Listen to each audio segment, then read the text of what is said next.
ताज्या घडामोडी पाहिजेत तर मग C24 तास या आपल्या YouTube चॅनलला लाईक करा, शेअर करा, सबस्क्राइब करा आणि बेल आयकॉनवरती क्लिक करायला अजिबात विसरू नका। पावसाळ्यामध्ये विजेचा लपंडाव, मग चिंता कशाला करताय? आता अंधाराला करा बाय बाय। विजेच्या वाढत्या समस्यावरती आता एकच इलाज, घरी बसवा इन्व्हर्टर आणि बॅटरी कमी दरात। आता इन्व्हर्टर आणि बॅटरी घेणं झालं सोपं। बजाज फायनान्स देतोय 0 डाऊन पेमेंट आणि 0 व्याज दरावर बॅटरी इन्व्हर्टर। सर्व प्रकारच्या इलेक्ट्रॉनिक वस्तू मिळवण्याचं एकमेव ठिकाण साईराम इलेक्ट्रॉनिक्स अँड बॅटरीज। खरेदी विक्री संघ, व्यापारी संकुल, Nagar Manmad road, Rahuri. Sairam hospital test tube baby centre. मी डॉक्टर स्वप्नील माने, स्त्रीरोग, वंध्यत्व व दुर्बीणद्वारे शस्त्रक्रिया तज्ञ। आमच्याकडे दुर्बीणद्वारे शस्त्रक्रियेसाठी लागणारे सर्व अत्याधुनिक उपकरणं अवेलेबल आहेत। त्यामध्ये 3D 4D कॅमेरा, तसेच रुग्णांना 10 ते 20 ml रक्तस्राव होतो। पेशंटला खूप आरामदायी ऑपरेशन होतं। सूक्ष्म आजार बाहेर काढले जातात। 10 पटीने पेशंटच्या अवयवांचं निराकरण करता येतं आणि आजाराचं उच्चाटन केलं जातं। साईराम हॉस्पिटल, लॅप्रोस्कोपिक सेंटर आणि test baby centre, court area, Bhagyashree हॉटेलच्या पाठीमागे, राहुरी। नुकत्याच सुरू असलेल्या पावसाळी अधिवेशनामध्ये श्रीगोंदा नगर विधानसभा मतदारसंघाचे आमदार विक्रम पाचपुते यांनी आक्रमक भूमिका घेत राज्यामधील तसेच मतदारसंघामधील विविध ज्वलंत प्रश्नांवरती सरकारला धारेवर धरलं। पहिल्यांदाच आमदार म्हणून विधान भवनामध्ये दाखल झालेल्या पाचपुते यांनी अल्पावधीमध्येच आपले मुद्देसूद प्रश्न आणि प्रभावी मांडणीमुळे विधिमंडळामध्ये स्वतःचा ठसा उमटवलाय। विधानसभेत पाचपुते यांनी राज्यभरामध्ये चर्चेचा विषय ठरलेल्या गुटखा विक्रीवरती बंदी, तसेच पनीर बनावट उत्पादन प्रकरण, गिरणी कामगारांच्या वसाहतींचं पुनर्वसन आदी मुद्द्यांवरती सरकारची कोंडी केली। विशेष म्हणजे त्यांनी या सर्व प्रश्नांवरती केवळ विरोधास विरोध न करता समाधानकारक उत्तरं आणि ठोस कृती कार्यक्रमाची मागणी केली आहे। याच अधिवेशनामध्ये त्यांनी आपल्या मतदारसंघामधील काही महत्त्वाच्या मुद्द्यांकडे सरकारचं लक्ष वेधलं।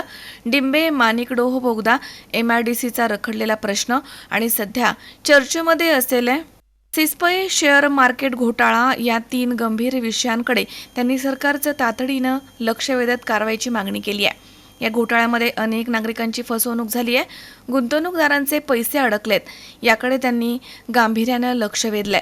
मागील अधिवेशनामध्ये देखील पाचपुते यांनी हे मुद्दे प्रभावीपणे मांडले होते। पावसाळी अधिवेशनामध्ये मात्र त्यांनी राज्यस्तरीय प्रश्नांवर देखील लक्ष केंद्रित करत आपली व्यापक राजकीय जाण आणि सामाजिक भान दाखवून दिलाय। एक परिपूर्ण आमदार म्हणून मतदारसंघात त्यांची ओळख आहे। आमदार पाचपुते यांच्या विधानसभेमधील उपस्थिती, प्रश्न विचारण्याची संख्या आणि प्रश्नांची गुणवत्तेनुसार त्यांच्यावरती विधान भवनामध्ये सकारात्मक चर्चा सुरू आहे। मतदारसंघामधील अनेक नागरिक आणि स्थानिक नेतृत्व असे मानत आहेत की विक्रम पाचपुते हे केवळ एक स्थानिक आमदार न राहता आता राज्याच्या राजकारणामध्ये देखील सक्रिय आणि प्रभावी आवाज ठरत आहेत। राजकीय नौका असूनही त्यांच्या कामामधील सुस्पष्टता, अभ्यासवृत्ती आणि जमिनीवरनं आलेल्या प्रश्नांची जाण लक्षवेधी ठरते। पावसाळी अधिवेशनामध्ये पाचपुते यांनी जेवढे प्रश्न उपस्थित केले त्यामधनं त्यांच्या कार्यशैलीची दिशा स्पष्ट होते। देवाभाऊंच्या नेतृत्वामध्ये हे सरकार सक्षमपणे काम करत आहे आणि उत्तम पद्धतीने काम करत आहे। त्यांच्या माध्यमातून एक आपल्याला जी लीडरशिप मिळालेली आहे, एक विजनरी आणि फर्म लीडरशिप मिळालेली आहे आणि इतकी फर्म मेजॉरिटी असताना आज जनसुरक्षेसारखा एक विधेयक आणण्यात आलं आणि हे आणत असताना या विधेयकामध्ये आज नार्कोटिक्सला आपण घेतलेलं आहे। माझी या सरकारला विनंती असणार आहे की आता आपल्याकडे एवढी मोठी मेजॉरिटी आहे, याच्यामध्ये कायद्यामध्ये सुधारणा होणं गरजेचं आहे। आणि सुधारणा होत असताना आज अनेक सदस्यांनी सांगितलं, ऑनलाईन रमी असेल, बिंगो असेल, असे निरनिराळे प्रकार या राज्यामध्ये होत आहेत। याला सुद्धा आपल्याला ह्या सगळ्यामध्ये मकोकामध्ये घेऊन यावं लागणार आहे। त्याचबरोबर फायनान्शियल फ्रॉड्स हे मोठ्या प्रमाणावर वाढलेत।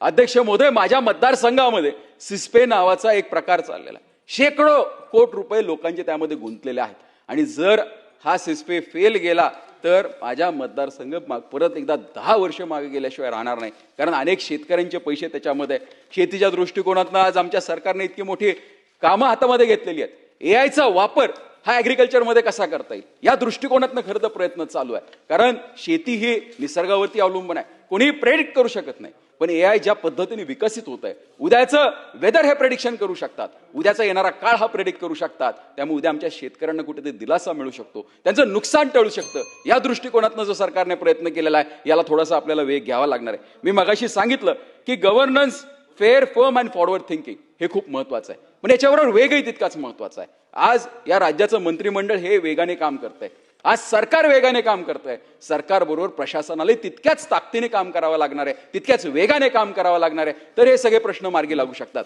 1980ला माझे वडील ज्यावेळेस या सभागृहामध्ये आले होते त्यावेळेस माझ्या मतदारसंघामध्ये अवघे 2 सबस्टेशन होते. आज 2 डझनवरती हे सबस्टेशन गेलेले आहेत. इतकी मोठी कामं या मतदारसंघामध्ये सुरू आहेत. आज सोलारच्या माध्यमातून जरी टीका होत असेल तरी उद्याचा दृष्टिकोन पाहिला तर सोलार पंप्स हे मोठ्या प्रमाणावरती झाले पाहिजेत. माझी सरकारला विनंती असणार आहे की आपण ठराविक ज्या कंपन्या केल्यात याच्यामध्ये आणखी कंपन्या कशा वाढू शकतील. जर एखाद्या शेतकऱ्याला प्रायव्हेट एखाद्या सोलर कंपनीकडनं जर पंप घ्यायचा असेल तर त्यांना ती सुद्धा मुभा दिली पाहिजे, ही मी अध्यक्ष महोदय आपल्यामार्फत विनंती करतो. माझ्या मतदारसंघामध्ये MIDC आता शेवटच्या टप्प्यामध्ये आलेली आहे, याला थोडासा वेग घेणं गरजेचं आहे. मला खात्री आहे की हे सरकार, हे सर्व अधिकारी तेवढ्या वेगाने काम करतील. हे करत असताना आमच्या मतदारसंघातला सगळ्यात जिव्हाळ्याचा प्रश्न म्हणजे डिंबे माणिकडो बोगदा, याला अनेक दिवसापासून मंजुरी मिळालेली आहे, पण दुर्दैवाने 2019 ते 22 मध्ये याला थोडीशी त्या ठिकाणी कुठेतरी ह्याला थांबलं होतं.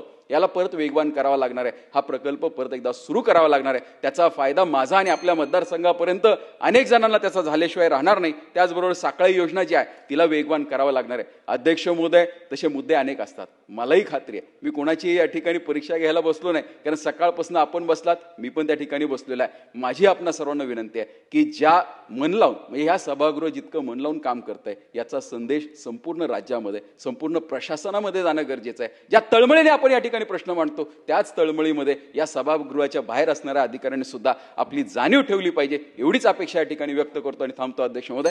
सुहास कुलकर्णी, C24 तास, श्रीगोंदा. ताज्या घडामोडी पाहण्यासाठी C24 तास या यूट्यूब चॅनलला लाईक करा, शेअर करा, सबस्क्राईब करा आणि बेल आयकॉनवरती क्लिक करायला विसरू नका.